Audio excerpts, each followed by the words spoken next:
감사하신 주님, 이 밤에도 말씀을 통하여서 우리 인생 전체에 흥하고 왕성해지는 역사가 있도록 도와주실 줄 믿습니다.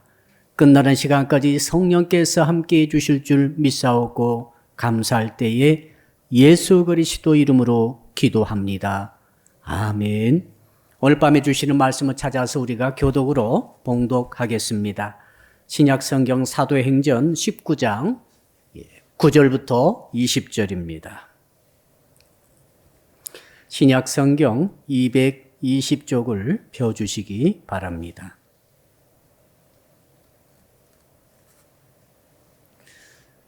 제가 먼저 사도행전 19장 9절의 말씀을 읽겠습니다. 어떤 사람들은 마음이 굳어 순종하지 않고 무리 앞에서 이 도를 비방하거늘 바울이 그들을 떠나 제자들을 따로 세우고 두란노 서원에서 날마다 강론하니라.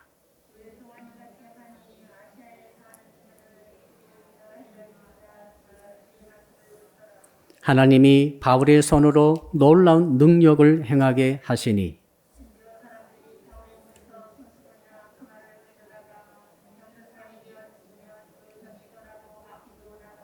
이에 돌아다니며 마술하는 어떤 유대인들이 시험 삼아 악귀 들린 자들에게 주 예수의 이름을 불러 말하되 내가 바울이 전파하는 예수를 의지하여 너희에게 명하노라 하더라. 악귀가 대답하여 이르되 내가 예수도 알고 바울도 알거니와 너희는 누구냐 하며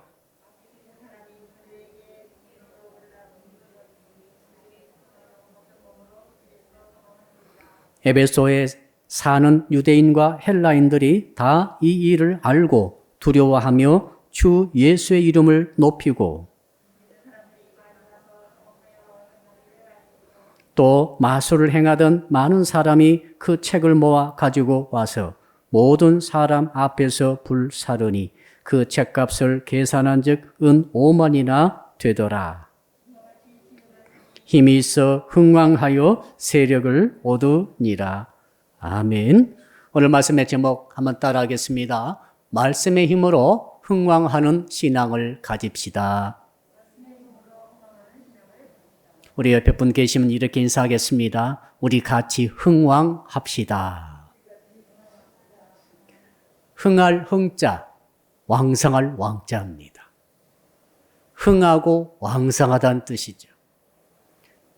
영어에 보게 되면은 플로리쉬라는 단어를 쓰는데 홍수가 나가지고 둑을 넘어서서 쫙 퍼져가는 그런 모습입니다. 나쁜 게 아니라 좋은 것이 장애의 요소를 극복하고 방해 요소를 다 뛰어넘어서 그 한계를 넘어서 정말 흥하고 왕성하게 쫙 퍼져가는 모습이 바로 흥왕하다 그 뜻이죠. 저는 오늘 말씀을 통해서 성도 여러분의 인생이 흥왕하기를 축복합니다. 우리 인생에 장애가 있습니다. 방해 요소가 있습니다. 단점도 있습니다. 태어날 때부터 가진 것도 없습니다. 달란트도 적습니다. 여러분 그러나 오늘 말씀을 들으시고 여러분 인생이 그 모든 장애와 모든 방해 요소를 넘어서서 흥왕할 그런 은혜를 받기를 주 이름으로 축복합니다. 우리의 가정이 흥왕해야 되겠습니다. 우리 가문이 흥왕해야 되겠습니다. 나만 흥왕하면 뭐합니까? 내가 속한 가정이 흥왕해야 같이 형제들이, 같이 동기들이, 같이 부모님, 자녀, 손자들이 흥왕해야 내가 행복하고 또 같이 흥왕해가는 은혜가 있는 줄로 믿습니다. 우리가 경영하는 사업장이 가게가, 일터가, 직장이 내가 몸 담고 있는 그 공동체가 나와 더불어서 흥왕하기를 축복합니다. 어떻게 그렇게 될 수 있을까? 그것을 오늘 집중해 보십시다.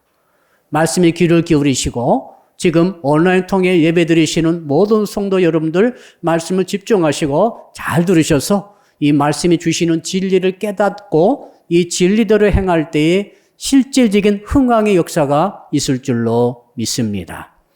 오늘 본문의 말씀은 사도 바울께서 에베소에 와가지고 에베소 교회를 개척하고 에베소 교회를 세우면서 일어났던 일들을 기록하고 있습니다. 결과가 뭔가 하면은 20절이죠. 사도 바울께서 이런 일 저런 일 이렇게 복음 전하고 저렇게 하면서 한 2년 이상 에베소에서 열심히 복음을 전하다가 결과를 얻었는데 그 결과가 20절에 나옵니다. 자, 20절의 결과를 우리가 얻고자 하는 것입니다. 그래서 과연 사도 바울께서 어떻게 20절의 결과를 얻을 수 있었을까?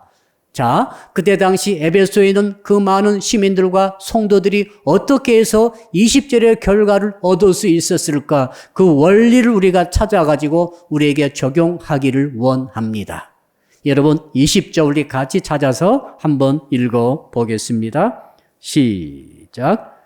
이와 같이 주의 말씀이 힘이 있어 흥왕하여 세력을 얻으니라. 흥왕해가지고 세력을 얻었는데 어떻게 흥왕하고 세력을 얻었는가 하면은 뭘 통해서요? 주의 말씀을 통하여. 말씀을 통해서 흥왕했다는 것이죠. 말씀이 없으면 흥왕도 없습니다. 말씀이 없으면 여러분의 개인의 인생 흥왕 없습니다. 뭐 한두 번 흥왕하는 것처럼 흥왕의 흉내는 낼 수 있겠죠. 진정한 흥왕은 없습니다. 말씀이 와야, 말씀이 있어야 진정한 흥왕이 있는 거죠. 여러분 1대 잘 살고 2대 잘 살 수 있습니다. 그러나 3대, 4대, 5대 몇 대입니까? 성경은 1000대를 말하고 있습니다. 1000대를 이루도록 흥왕할 수 있는 비결은 말씀밖에 없는 거예요. 세상에 공부 잘하고 세상에 지혜롭고 세상에 능력 있고 한 10년, 20년, 100년, 200년 그럴 줄 몰라도 천년을 놓고 2000년을 놓고 영원을 놓고 흥황할 수 있는 비결은 말씀밖에 없는 것입니다. 그래서 말씀이 중요한 것이죠. 그래서 오늘 말씀의 핵심은 한 가지밖에 없어요. 한번 따라 할까요? 흥황해지려면은 말씀이 더해져야 합니다. 말씀을 제외하고 흥황할 수 있는 길이 없다는 것을 오늘 전체 말씀이 강력하게 주장하고 있습니다. 오늘 전체 말씀만이 아니라 사도행전 전체가 그것을 말하고 있습니다. 예루살렘 교회가 어떻게 그렇게 부흥되고 흥황했습니까? 말씀이 더해졌기 때문에 그렇습니다.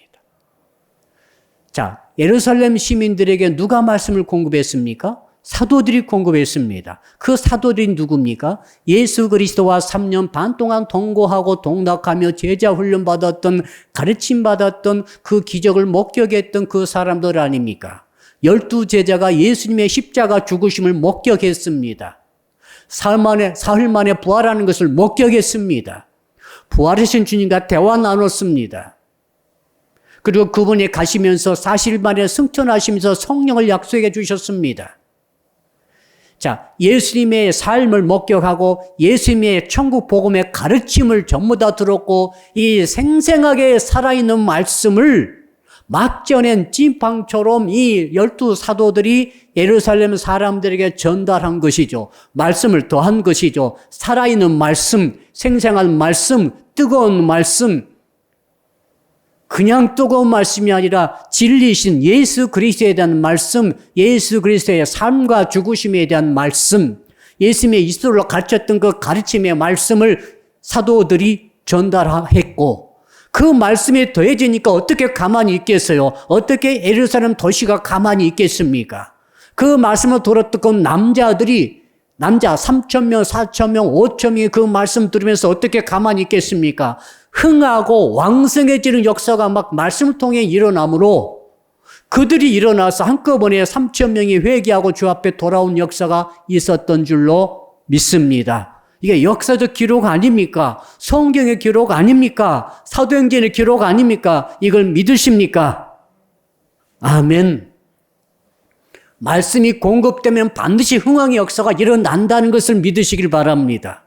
도시가 변화되지 않습니까? 세상에 가장 완고한 사람은 유대 사람들입니다. 유대교란 종교 자체가 그렇습니다. 그들은 죽어도 안식일을 지키는 사람들입니다. 한번 박혀버린 이 말씀의 율법이 얼마나 견고한지 그들은 정말로 완고한 사람들인데 이 생생한 말씀이 들어오므로 그 말씀에 의해서 그들이 자유를 얻으면서 그들이 변화되면서 초대 예루살렘 교회가 탄생한 줄로 믿습니다.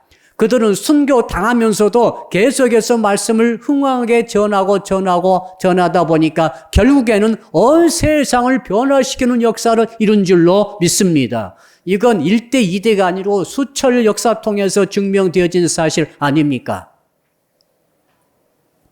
여러분 사도행전 6장에 보니까 이런 구절이 있습니다. 7절에 보니까 하나님의 말씀이 점점 왕성하여 뭐가요?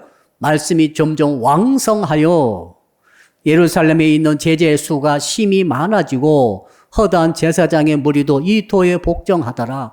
말씀이 왕성함으로 그에 따라서 제자들이 늘어났다는 거죠. 그에 따라서 절대 믿지 않을 율법의 파수꾼이었던 제사장들도 허다하게 말씀 앞에 나오더라 이 말 아닙니까? 이건 정말 기적이 일어나는 거예요. 제사장들은 그 율법 지키면서 먹고 사는 사람들 아닙니까? 생업에 걸려있는 사람들조차도 말씀 앞에 무릎을 꿇고 예수를 구주로 믿기로 전부 다 항복을 해버렸다 이 말입니다. 이 말씀이 역사가 그렇게 이뤘다는 그것이죠.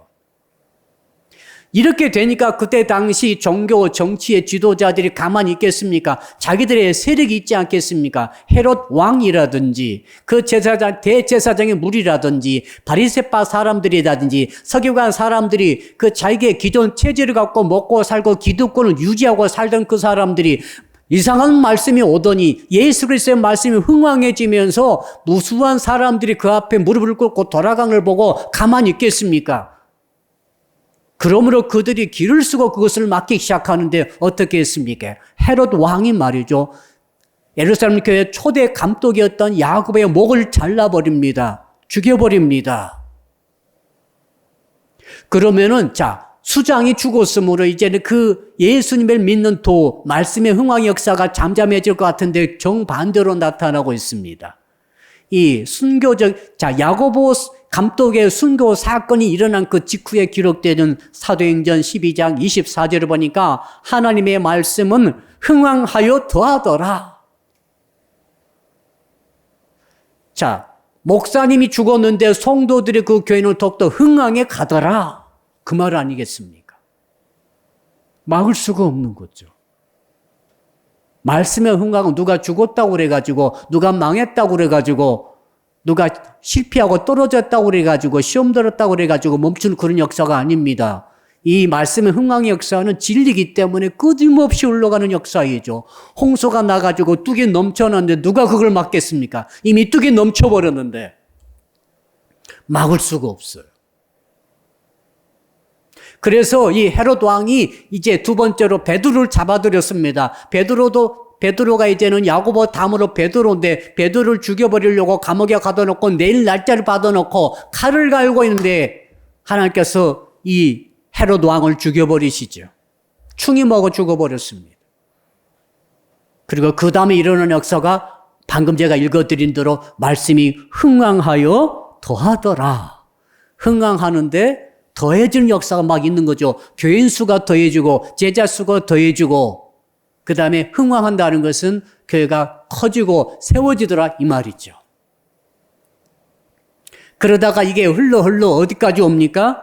오늘 말씀 19장에 보니까 드디어 20절에 이제 예루살렘을 벗어나서 안디옥까지, 소아시아까지, 터키까지, 북아프리카까지, 나중에 그리스와 로마까지 복음이 흥왕해가지고 홍수처럼 쫙 밀려가는 거죠. 한번 머릿속에 상상해 보세요. 나쁜 홍수가 아니라 진리의 홍수, 예수 그리스도의 홍수, 말씀의 흥왕의 역사가 흘러가면서 전 세계를 덮어버리는 것을 여러분 상상해 보시기를 바랍니다.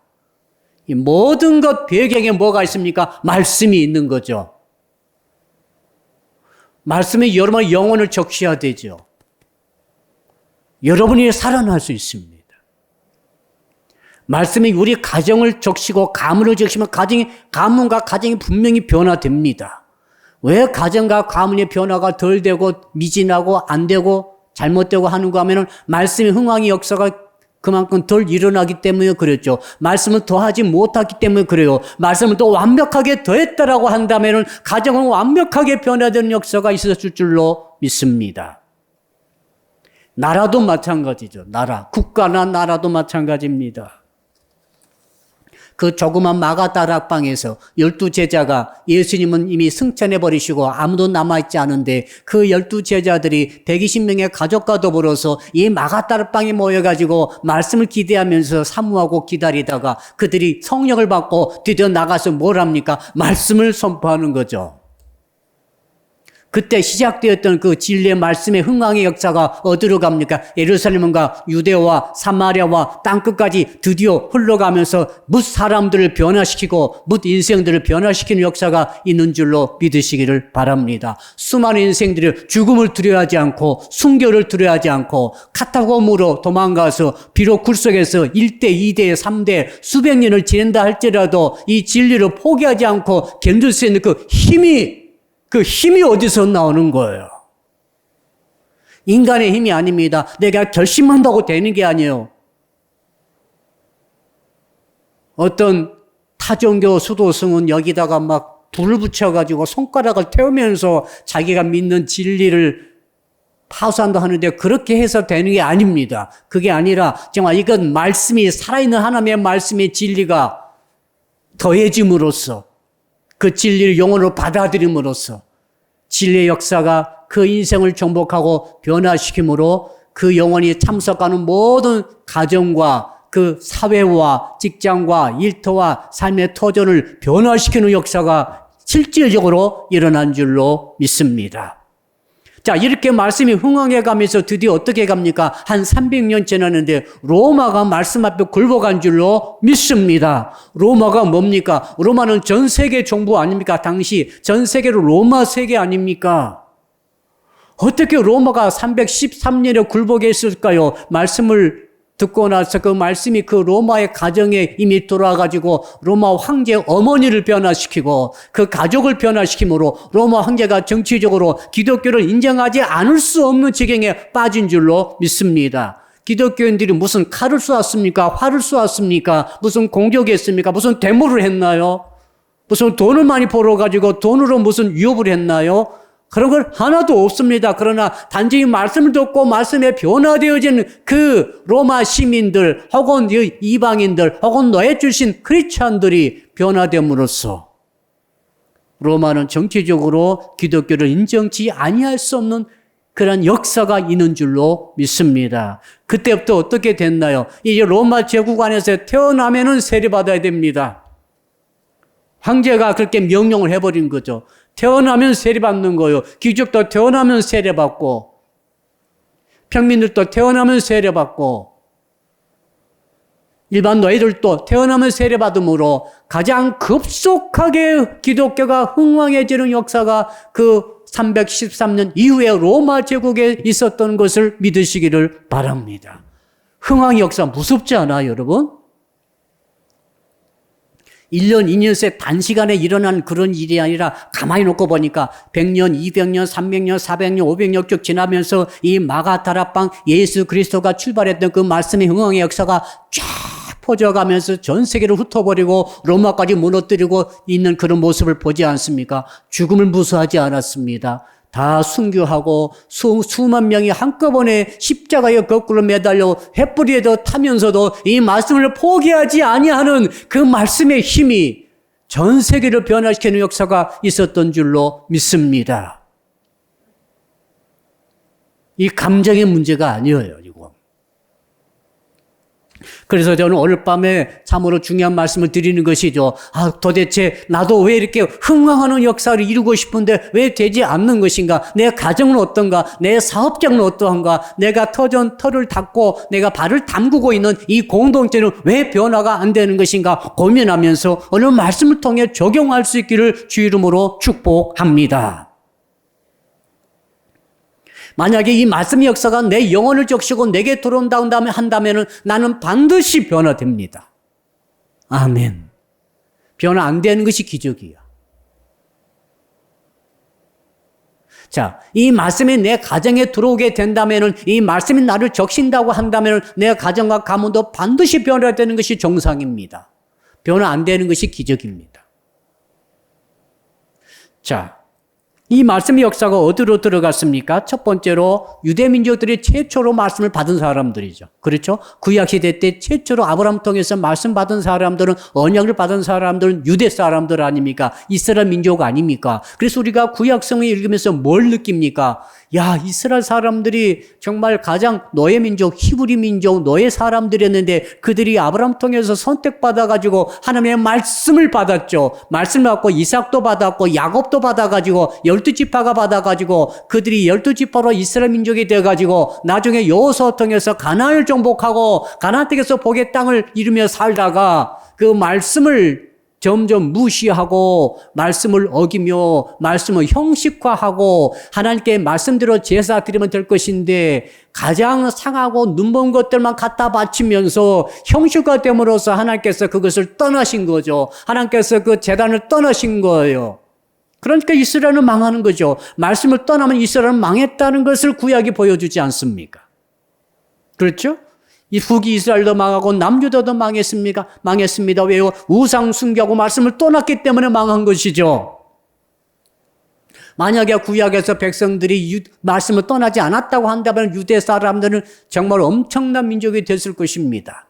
그런데 지금도 이 보수적인 유대인들이 말이죠. 지금도 말씀을 지키고 있어요. 그건 인정하셔야 돼요. 유대 사람들은 전 세계 1,400만에 불과합니다만 전 세계 돈을 거의 다 쥐고 있어요. 사랑하는 성도는 돈 벌고 싶으시죠?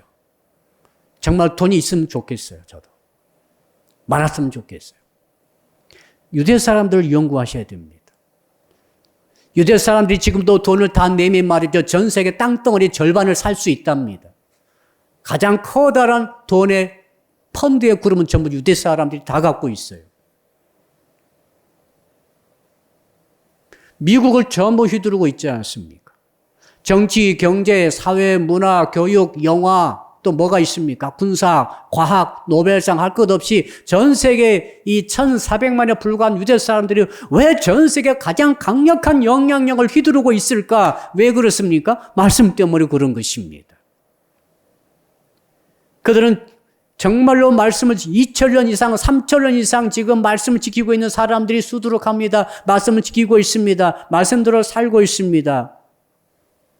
이 말씀이 말이죠. 그들을 그렇게 만든 거예요.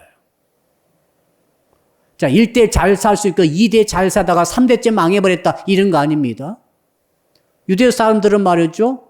수십 대, 수백 대 이루도 점점 더 돈이 많아지고 있어요. 점점 더 잘 살고 있어요.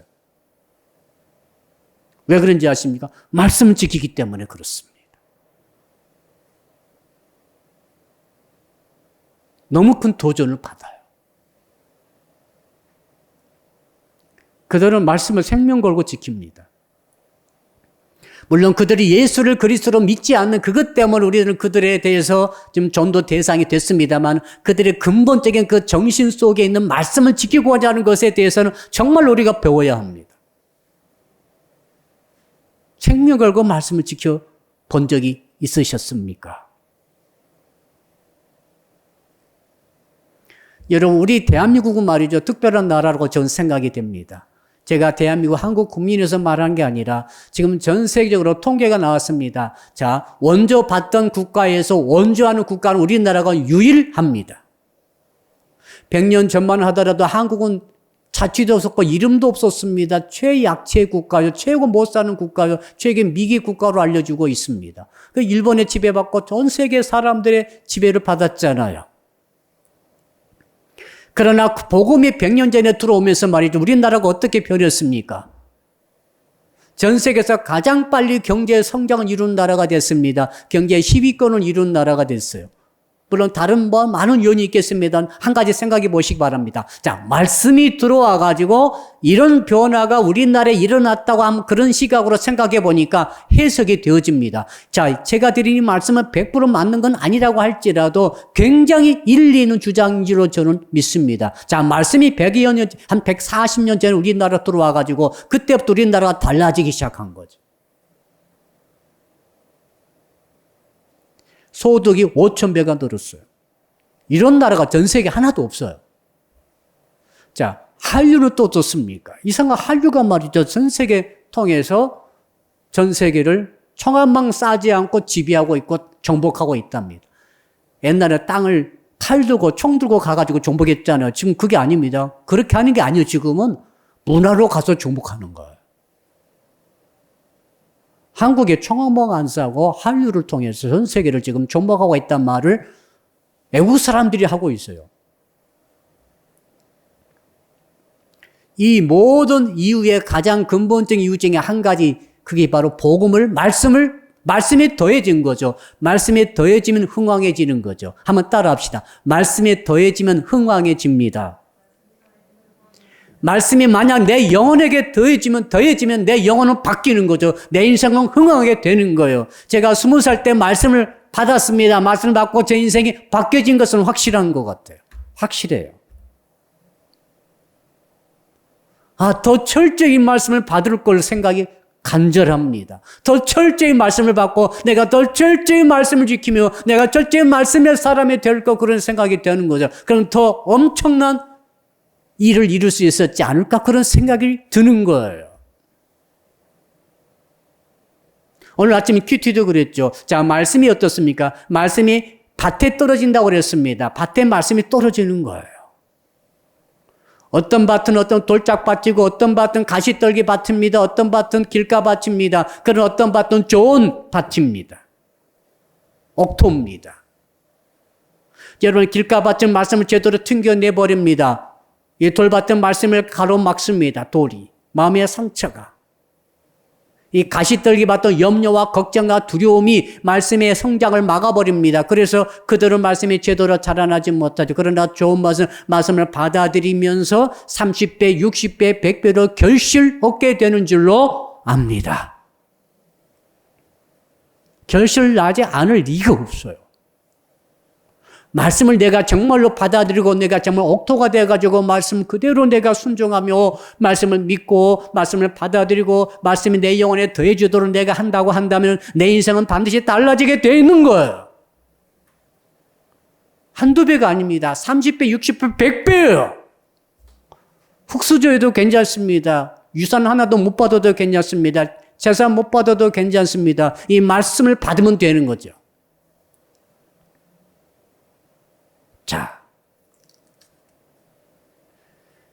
자, 그렇다면 우리가 정말 중요한 원리가 있습니다. 한번 따라 할까요? 말씀과 영혼 소성의 원리가 있습니다. 자, 영혼 소성이란 단어를 시편 119편이 제일 많이 쓰고 있죠. 거기 보니까 말씀이 오면은 영혼이 소성한대요. 영혼은 우리 인생의 가장 본질적인 중심. 나라고 하는 인생은 영혼이에요. 그러니까 영혼이 달라져야 그 사람이 달라지는 거예요. 영혼이 행복해야 그 사람이 행복한 거죠. 영혼이 승리해야 그 사람이 승리하는 거죠. 영혼은 승리하는데, 영혼은 실패하는데 육신의 껍질만 성공하고, 이건 성공이 아니에요. 돈을 억수로 벌였는데 영혼은 죽어가고 있다. 그 사람은 죽는 거예요. 성공 아니에요. 그 사람의 육신은 대통령이 되는데 영혼은 썩어가더라. 그 사람은 썩는 거예요. 죽는 거예요. 소용없어요. 영혼이 살아나야, 영혼이 행복해야 인생이 행복한 거죠. 이 영혼이 성공해야 인생이 성공하는 거예요. 그 영혼이 중요한데 영혼은 뭘로 바꿉니까? 말씀이 바꾼다는 거예요. 시편 119편 154절 보니까 주는 나의 원한을 펴시고 나를 구속하사 주의 말씀대로 나를 소성케 하소서. 원한이 왔어요. 원한이 얼마나 안 좋은 것입니까? 한이 맺혔어요. 칼을 갈아요. 다 죽여버리고 싶어요. 죽어버리고 싶어요. 다 망쳐버리고 싶어요. 이런 상처가 있는 사람들 굉장히 힘듭니다. 살기 힘들어요, 여러분. 그런데 거기에 뭐가 있습니까? 그 원한 가운데 있는데 말씀이 오더니 나를 소성시키더라. 소성이 뭡니까? 살아날 소자예요.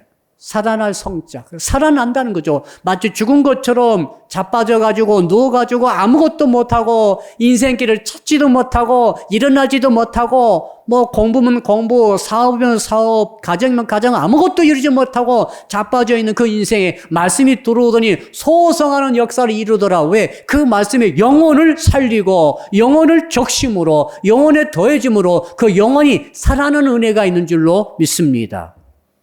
이걸 이해하셔야 돼요. 그래서 이 말씀만이 영혼을 소성시킬 수 있는 유일한 하나님의 통로가 되기 때문에 그렇습니다. 다른 걸 열심히 해봐야 한계가 있어요. 말씀만이 영혼의 양식이기 때문에 그렇습니다. 한번 따라 할까요? 말씀만이 영혼의 양식입니다. 자, 맛있는 10만 원짜리 밥을 사서 먹었다 합시다. 먹어도 또 배고프죠. 배에 들어가 뭐가 됩니까? 똥이 되어 나가는 거예요. 끝이에요. 말씀이 먹으면 말이죠. 달라요. 말씀은 달라서 영혼을 소성시키는 거죠. 말씀을 먹으셔야 돼요. 말씀을 받으셔야 돼요. 말씀은 내 속에 피와 살이 되도록 만드셔야 돼요. 너무너무 중요한 원리입니다. 또 시편 119편 107절을 보니까 나의 고난이 막심하오니 고난이 막심하답니다. 그러니까 고난이 얼마나 크든지 얼마나 고생이 심하든지 기초생활 수급자가 되어가지고 평생 그 쪽방에서 온 가족이 살면서 고통스러운 그 고난. 그러나 그 어린 아이에게 말씀이 들어오게 되면 그 아이는 절대 그곳에 있지 않을 것입니다. 말씀이 그를 영혼을 소선시킨다고 한다면 어떤 일이 일어나겠습니까? 다윗이 말이죠. 이 사울에게 쫓겨가지고 광야로 도망다니면서 왕거지가 다 됐는데 상거지가 다 됐는데 망명자가 됐는데 그때 하나님의 말씀을 받고 어떻게 고백하고 있습니까? 나의 고난이 막심하오니 여호와여 주의 말씀대로 나를 소성케 하소서. 그 순간 그 고난의 순간 말씀 붙들고 말씀을 내 영혼에 더함으로써 그 영혼이 소성됨으로써 인생이 달라지게 되는 줄로 믿습니다. 나중에 어떻게 됩니까? 10년 만에 왕으로 복귀하게 왕으로 진짜 기름 부음 받은 대로 왕으로 올라가게 된 줄로 믿습니다. 기적 아니에요. 지금 고난스럽다고 그래가지고 돈이 없다고 그래가지고 지금 협빈이 풀리지 않았다고 그래가지고 눈물 흘리시는 성도들은 혹시 계시다고 한다면은 어느 다윗의 시편 119편 말씀대로 말씀을 여러분 영혼을 소선시키도록 말씀을 여러분 영혼에 더하시기를 축복합니다. 말씀을 먹으셔야 돼요. 말씀을 들으셔야 되죠. 말씀을 받으셔야 돼요. 말씀을 믿으셔야 돼요. 말씀을 순종하셔야 돼요. 말씀을 지키시면 됩니다. 살아납니다. 살아나지 않을 리가 없어요. 왜 안 살아납니까? 목사님, 저는 왜 안 살아납니까? 말씀을 먹으셨어요? 말씀을 들으셨어요? 열심히 했습니다. 얼마나 열심히 했습니까? 밥을 지금은 30살 청년은 30년 밥을 먹고 살았을 것 아닙니까? 당신 30년 말씀을 먹었습니까? 하루 3끼 밥 먹었습니까? 아니, 목사님, 저는 하루 1끼밖에 안 먹었는데, 1끼라도 그런 말씀을 먹었습니까? 저는 묻고 싶어요. 그렇게 하지 못하면서 어떻게 말씀 탓을 하십니까? 하나님 탓이 아니에요. 자, 씨앗 탓이 아니에요. 씨앗은 완전한 씨앗입니다. 말씀의 씨앗은 완전한 100% 완전한 DNA를 갖고 있어요. 인생을 흥왕시키고 삶의 모든 자리를 흥왕시키는 DNA가 말씀 속에 다 들어있어요. 모든 프로그램이 말씀 속에 다 들어있어요. 그 씨앗이 떨어졌는데 어떤 씨앗은 다 썩혀버리지 않습니까? 썩혀가지고 말씀이 나지 못하고 있지 않습니까? 왜요? 자기 탓이에요. 밭의 탓이지. 어떻게 말씀 탓입니까? 하나님 탓하지 마세요. 하나님 주시지 않는 거 아닙니다. 하나님이 주신 거예요. 지금 말씀을 주고 계시잖아요. 사실 하나님께서 말씀을 주셨어요. 축복을 주신 거죠. 승리를 주신 거죠. 흥왕을 주신 거 아니겠어요? 개인이든 국가든 가정이든 가문이든 뭐 사업이든 할 것 없이 모든 영역에 하나님께서 말씀을 주셨습니다. 승리를 주신 거예요. 성공을 주신 거예요. 회복을 주신 거예요. 축복을 주신 거예요. 안 되는 거 다 내 탓이지요. 아무리 말을 끌고 물가에 끌고 간다 할지라도 물을 안 먹으면 할 수 없는 거예요. 아무리 말씀을 먹여준다 할지라도 말씀 안 들으면 할 수 없는 거예요. 제가 주일 말씀을 드리고 수요 말씀을 드리고 금요 말씀을 드리고 오늘 금요죠. 월요 기도회를 말씀을 드리고 화요 기도회 말씀을 드리고 9시 정시기도 목요 말씀 드리고 토요 말씀 드리죠. 월화수목금토 주일까지 전부 다 7번 말씀을 드리건데 그 말씀을 안 먹으면 아무 일도 일어나지 않습니다. 아무 일도 일어나지 않습니다. 그냥 포기하세요. 말씀을 듣지 않는 사람은 아무 일이 일어나지 않아요. 그냥 그렇게 살다가 가는 거예요. 그냥 그렇게 살다가 가시는 거예요. 그 형편없는 인생 그대로 계속 실패하고 넘어지고 다시 훌고 그렇게 그냥 살다 가는 거예요. 변화 일어나지 않습니다. 말씀에 들어가야 변화가 일어나는 거예요. 말씀 없이 발버둥 쳐도 소용없어요. 또 좌절할 것입니다. 또 죄에 빠질 것입니다. 또 절망에 빠질 것입니다. 안 됩니다. 말씀만이 영혼의 양식이기 때문에 그렇습니다. 말씀만이 주님이시기 때문에 그런 거예요. 자, 이제 오늘 본문을 보겠습니다. 오늘 본문 보면 어떤 일이 있습니까? 사도 바울께서 이제 에베소란 도시에 왔습니다. 에베소는 소아시아의 최대 도시입니다. 엄청 돈이 많은 도시예요. 인구가 많은 도시. 당시 한 30만에서 50만 된다고 합니다. 당시 그 인구는 엄청 많은 거예요.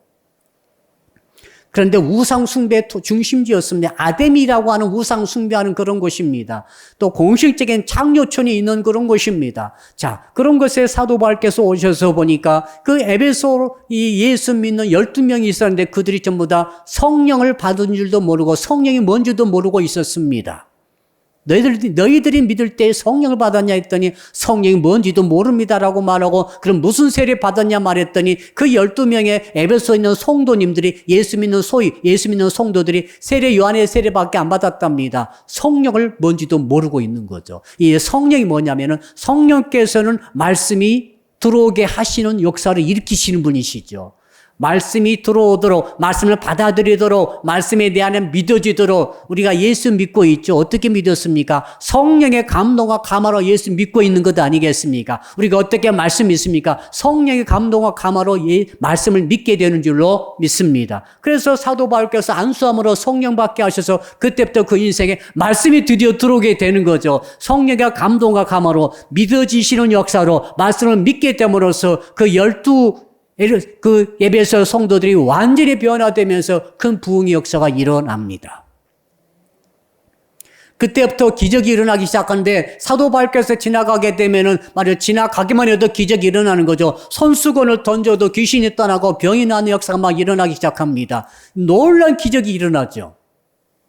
자, 그러니까 그때 당시 이 에베소에 살던 수많은 마술을 좋아하던 사람들, 그때는 그 도시 전체가 마술하는 도시였어요. 그래서 마술을 통해서 사람들을 참 웃기게 하고 사람들을 놀래게 하면서 돈을 버는 그런 직업을 가진 사람들이 많이 있었습니다. 그들이 그 중에 한 가정 마술을 하는 사람들이 바울이 말하는 예수 그리스도의 이름을 빙자해서 귀신을 쫓아내다가 흉내내다가 혼나죠. 나 바울도 내가 알고 예수도 아는데 너희들은 누구냐고 귀신 들리는 사람이 올라타가지고 몸을 휘집어 띄니까 그 사람들이 혼나가지고 도망치는 역사가 있었고 이것을 에베소에 있는 모든 시민들이 다 본 거예요. 다 목격한 거죠. 소문이 다 퍼졌어요. 그래가지고 드디어 회개하는 역사가 일어나면서 마술하는 서적 5만 개에 해당하는 마술하는 서적을 불태워버리고 회개하고 자기 죄를 자복하면서 사도 바울 앞에서 저 앞에 돌아와가지고 예수 믿게 되는 역사가 일어납니다. 그래서 20절이 바로 그 결론이죠. 말씀이 흥황하여 더해지는 역사가 있더라. 자, 이 9절부터 20절에 이르는 말씀 통해서 우리는 구체적으로 어떻게 말씀을 받을 것인가, 어떻게 말씀의 내 영혼에 더해질 수 있도록 할 것인가 그 원리를 발견할 수가 있어요. 첫째는 뭡니까? 여러분 9절 말씀 한번 읽어볼까요? 9절 말씀에 다시 집중해 봅시다. 시작. 어떤 사람들은 마음이 굳어 순종하지 않고 무리 앞에서 이 도를 비방하거늘 바울이 그들을 떠나 제자들을 따로 세우고 두란노 서원에서 날마다 강론하니라. 자, 말씀을 받을 때 어떻게 해야 되는가 잘 들어보세요. 원리가 다 들어있어요. 첫째는 어떻게 해야 되는가는 말씀 앞에 마음을 절대 굳어지게 하면 안 돼요. 굳어지게 한다는 것은 뭡니까? 말씀을 튕겨내는 거죠. 말씀을 거부하는 거예요. 말씀을 토해내는 거예요. 말씀에 트집을 잡는 거죠. 말씀에 자꾸 시비를 거는 거죠. 말씀이 들어온 것을 억셉트하지 않고 리젝트하는 거예요. 이것이 그 인생을 변화시키지 못하게 만들어 봅니다. 자, 아무리 교회를 다니고 아무리 설교를 들어도 말씀을 거부하는 그 사람은 구원받지 못합니다. 생명이 들어가지 못합니다. 그래서 우리가 말씀을 내 인생에 내 영혼에 말씀을 이제 더해줘야 되는데 어떻게 더하는가 하면은 이 정반대로 하시면 됩니다. 말씀을 부드럽게 만들어서 말씀을 말랑말랑하게 이 말씀 앞에 내 마음을 부드럽게 만들고 내 마음을 말랑말랑하게 만들어 가지고 말씀을 쑥 받아들여야 되는 줄로 믿습니다. 말씀을 아멘하고 받아들이고 삼켜야 약효가 있죠. 그렇죠? 약을 먹을 때 삼켜야 약이 효과가 있는 것처럼 음식을 먹을 때 삼킬 때 내 속에 들어 배가 부르듯이 이게 칼로리가 되어서 에너지가 되듯이 말씀을 내가 먹어야 됩니다. 먹으려면 입을 벌리고 들이마셔야 되고 삼켜야 되고 내 안에 들어오도록 받아들여야 되는 거죠. 말씀을 뼛속 깊이 받아들여야 됩니다. 이게 첫 번째 원리죠. 두 번째는 뭡니까? 그 두 번째 계속 읽어보다 보면은 이렇게 나와 있죠. 자, 한번 따라 할까요? 말씀에 순종해야 합니다. 자, 그때 변화되지 못한 사람들은 마음이 굳어가지고 말씀을 거부했어요. 말씀을 순종하지 않았다고 되어 있습니다. 그러나 어떤 사람들은 말씀을 거부하지 않고 받아들였어요. 그리고 순종했어요. 순종보다 더 중요한 건 없습니다. 생각으로 꽃을 피울 수 없어요. 나 말씀 예수님 믿어요. 말씀 믿어요. 설교 말씀 듣고 나 그대로 하겠습니다. 말만 계속 한다고 그래가지고 여러분 이 씨앗이 자라서 싹이 나서 식물이 됩니까? 안 됩니까? 안 되는 거예요. 아무리 말해 보십시오. 안 되는 거죠. 심어야 되는 거죠. 말씀의 씨앗을 심어야 됩니다. 말씀의 씨앗을 순종해야 되는 거예요. 말씀의 씨앗을 지켜야 되는 거예요. 지키지 않으면서 어떻게 이렇게 내 인생을 흥왕시키는 역사가 일어나기를 바라는 것입니까? 순종보다 더 중요한 건 없어요. 그러니까 말씀이 내 인생에 내 영혼에 더해진다는 것은 첫째 말씀을 받아들이는 것이고 두 번째는 말씀을 순종하는 거예요. 실천하는 것입니다. 실천하면 되는 거예요. 다 됩니다. 다. 세 번째로는 거기 보니까 따라합시다. 말씀의 도를 비방하지 맙시다. 자, 입술이 중요한 거죠. 입술의 말이 중요해요. 말씀을 입술로 비방하면 안 됩니다. 말씀을 입술로 아멘 하셔야 됩니다. 긍정하셔야 됩니다. 부정해서는 안 됩니다. 입술의 말이 중요합니다. 나는 이제 말씀을 믿고 받아들이면 내 인생은 흥왕할 거야 라고 말해야 합니다. 흥왕하리라고 말해야 합니다. 내 가정은 흥왕한다고 말해야 합니다. 내 사업은 흥왕하가 잘 된다고 말해야 합니다. 내 인생은 열린다고 말을 해야 합니다. 말을 하시라고요. 계속 말을 해야 하는 거예요. 우리나라가 잘 된다고 흥왕한다고 말을 해야 합니다. 우리나라 안 된다고 말한 무리들은 이건 매국노들이에요. 안 돼요. 한국교회가 잘 된다고 말을 해야 하는 거예요. 말씀을 받았고 말씀을 순종하면서 동시에 우리 입술에서는 계속해서 흥왕한다고 말을 해야 하는 거예요. 그래야 역사가 일어나는 거죠. 지금 그렇게 하고 되고 있지 않습니까? 네 번째는 10절 한번 읽어볼까요? 10절 시작. 두 해 동안 이같이 하니 아시아에 사는 자는 유대인이나 헬라인이나 다 주의 말씀을 듣더라. 자, 에베소에 오니까 어떤 사람들은 강력하게 마음을 굳혀가지고 절대 말씀을 받아들이지 않고 순종하지 아니하면서 입술로 계속 말씀을 비방했습니다. 그러니까 사도 바울이 그들을 포기합니다. 그들은 지옥 가는 거예요.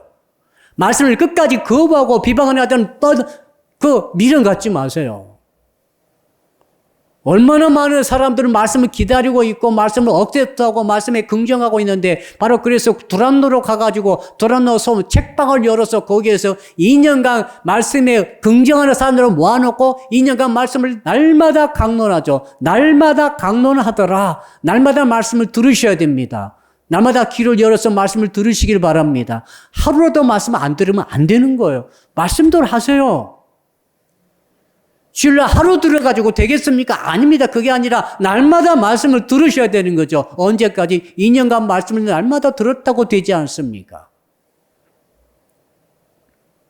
자, 2년간 날마다 말씀을 들음으로 그들에게 드디어 영혼의 말씀이 들어와 버리는 것이죠. 그 인생이 달라지게 되는 것이죠. 그래서 그들이 어떻게 갑니까? 온 아시아 돌아다니면서 모든 도시로 쫙 흩어져 가지고 말씀을 전함으로 전 아시아의 말씀이 전달된 줄로 믿습니다. 역사가 일어난 거죠.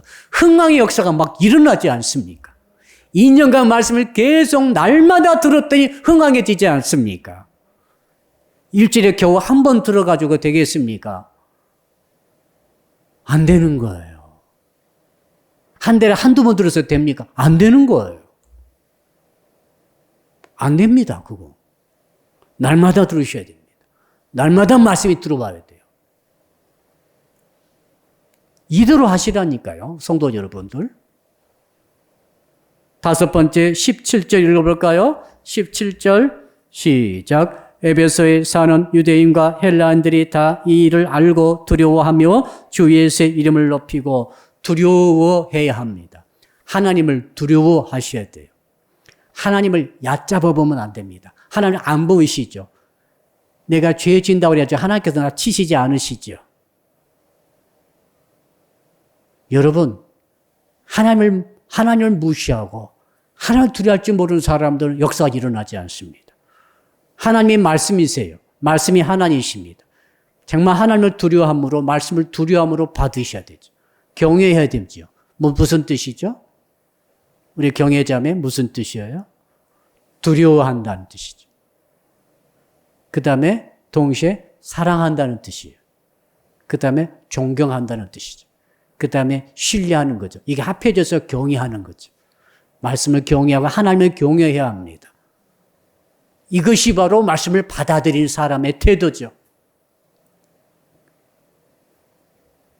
그 다음에 이제 드디어 19절이죠. 우리 19절을 같이 한번 읽어볼까요? 시작. 또 마술을 행하던 많은 사람이 그 책을 모아가지고 와서 모든 사람 앞에서 불사르니 그 책값을 계산한 즉 은 5만이나 되더라. 많은 사람들이 드디어 말씀을 받았습니다. 변화가 왔습니다. 회개가 됩니다. 그래서 많은 사람들이 공개적인 회개했어요. 공개적으로 자기를 열어놓고 나 이런 짓 했습니다. 나 이런 우상 숭배했습니다. 나 이런 좋지 못한 짓 했습니다. 회개하면서 돌아오기 시작했어요. 그리고는 드디어 행동을 보입니다. 마술하던 책을 다 집에서 가지고 나오니까 집집마다 다 마술한 책들이 가득 쌓여 있었던 것 같아요. 다 나오니까 5만에 해당되더라. 계산해 보니까 자, 은 한 양이 바로 남자 한 사람 1당이에요. 1당. 자, 요즘 1당이 10만 원 잡읍시다. 10만 원 잡으면 1당 10만 원에 그게 은 5만이니까 5만 일 동안 남자가 벌어들일 수 있는 수입이 얼마입니까? 계산해 보니까 50억. 50억에 해당하는 책을 불태워버린 거죠. 어마어마한 돈을 불태워버린 거예요. 말씀을 받은 사람은 이렇게 결단하는 거죠. 행동하지 않습니까, 지금? 행동하죠. 움직이죠. 실천하죠. 지키죠. 말씀을 받은 사람이 움직일 때, 자, 이들은 변화가 됐을까, 안 됐을까요? 변화가 온 거죠.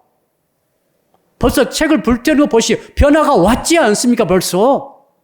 말씀이 흥황해가지고 영혼을 적셔버리니까 벌써 지금 자기 집에서 마술책을 가지고 나가지고 우상 숭배를 회개하면서 그 책을 불속에 던짐으로써 그 행동을 함으로써 그 회개가 실천으로 됨으로써 그 말씀을 지킴으로써 그 인생의 변화가 왔고 그 가정의 변화가 왔고 더 이상 마술하지 않지 않습니까?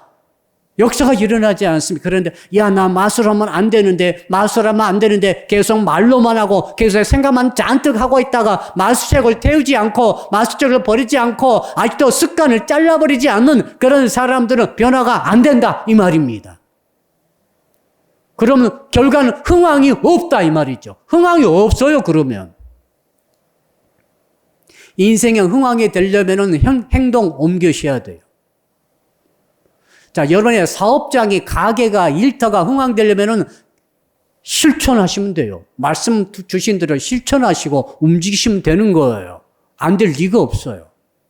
혹시 지금 실패한 것 같다 할지라도 실패가 아닙니다. 말씀을 지키시고 행하면은 사업장 안에서, 가게 안에서 어떤 일이든지 반드시 흥황하게 되는 줄로 믿으시길 바랍니다. 흥황이 되는 거예요. 가정이 말이죠. 지금 어려운 것 같지만 말씀대로 실천해 보세요. 흥황이 됩니다. 정말 가장 존경스러운 부인이 수산나이죠. 오다가 라디오를 통해 들었을 때 수산나 여사, 요한 웨슬레 그 어머니이시죠. 정말 수십 명의 자녀를 낳아가지고 어떻게 그렇게 잘 키우셨는지 박스터라고 하는 유명한 그 신학자의 그 경건의 지침을 가슴에 새기고 결혼하자마자 아기 낳자마자 그 지침에 의해서 아이를 철저히 양육할 때 3살 때 그 아이 속에 있는 악한 의지를 꺾어버리는 훈련을 시작하는 거죠. 채찍으로 시작해가지고 말씀을 통해 시작해서 하루에 6시간 동안 말씀을 통해 그의 의지를 순종하며 습관을 들이는 훈련을 평생 시켜서 출가시킴으로 전 세계 감력의 창시자가 나타나지 않았습니까? 안 될 리가 없어요. 수산나만 그런 인물을 키우라는 법이 어디 있어요? 그렇게 못해서 그렇습니다.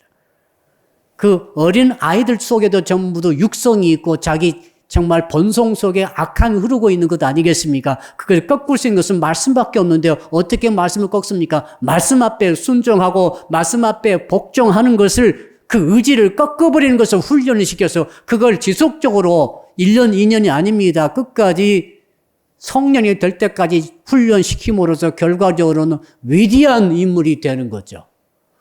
그렇다고 한다면 정말 위대한 인물이 그 요한 웨슬레 같은 위대한 인물들이 우리 한국 교회 모든 가정마다 전부 일어난다고 한다면 한국은 달라지지 않겠습니까? 세계가 달라지지 않겠습니까?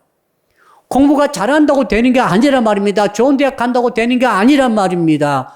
여러분 고시 공부에 합격한다고 되는 게 아니요. 그런다고 해서 나라가 변합니까? 아닙니다. 말씀에 영혼이 적셔져서 그 말씀대로 살아가고 말씀대로 순종하는 것이 삶 속에 박혀버린 그 인생이 결국 세계를 변화시킨 것 아니겠습니까? 그걸 통해서 흥황하는 역사를 전 세계에 퍼뜨릴 수 있지 않겠습니까? 결과가 20절이죠. 마지막 20절 읽고 마치겠습니다. 20절 시작. 이와 같이 주의 말씀이 힘이 있어 흥황하여 세력을 얻으니라. 내가 힘이 있는 것 아닙니다. 내가 잘난 것 아니에요. 말씀이 힘이 있어. 말씀이 힘이 있는 거죠. 우리는 단지 그 말씀의 힘에 부응해가지고 말씀의 힘을 더해가지고 말씀에 붙잡혀서 말씀을 붙잡아서 말씀 안에 들어감으로 말씀을 내가 먹음으로 말씀의 씨앗을 싹을 틔움으로 나는 그것밖에 할 것이 없어요. 그것을 했을 뿐인데 결과적으로 흥황하게 되더라. 더해지더라. 이 역사가 있기를 주 이름으로 축복합니다. 성도는 두 손 높이 들고 주여 한번 부르면서 간절히 기도할 때를 말씀 붙들고 한 10분간 같이 기도하겠습니다. 주여 부르겠습니다. 주여. 오 아버지 하나님, 말씀대로 말씀을 받아서 말씀이 더해서 흥황하는 신앙에 아버지 이 말씀에 줄 주신 것을 감사합니다. 이 밤에